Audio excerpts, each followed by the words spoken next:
nafikiria sote sisi ni mashahidi. Tunaona matukio mbalimbali duniani, lakini kuna ambalo Allah ametuletea katika nchi yetu, katika jamii zetu ambazo kwamba tuko nazo. Hii ni sehemu ya mtihani ambao tumeahidiwa Waislamu. Tuweni kama masahaba wa Mtume sallallahu alayhi wasallam katika ghazwatul Ahzab.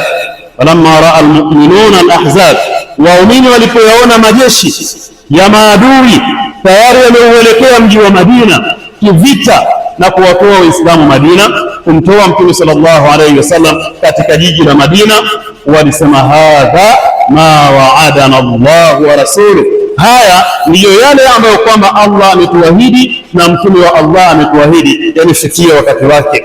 Kwa hiyo imani zao zilizidi, walikuwa na imani thabit, wakawa na misimamo madhubuti, na walikuwa imara masahaba wa Mtume sallallahu alayhi wa alihi wasallam, na Allah akawapa nusra kupitia hali ya imani ambayo walikuwa nayo.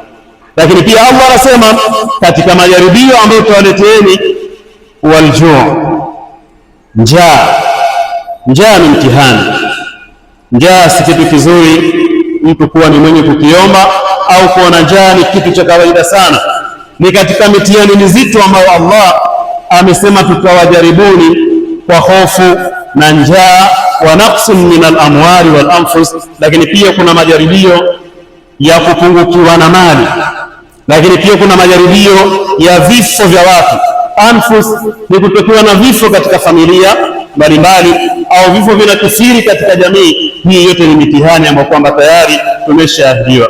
Tusipatwe na mshtuko wa kushtuka na dini kuiweka pembeni eti kwa kuwa kumetokea jambo hili na watu kuwa na janga la njaa, watu kuwa na hofu kwamba watu wanakufa sana. Hii ni sehemu ya ahadi za Allah, lazima ahadi hii itimie.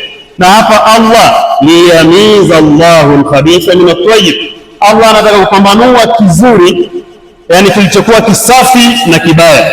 Na kama ni mchele, basi chue zinawekwa pembeni na mchele safi nao unakaa mahala pake stahiki.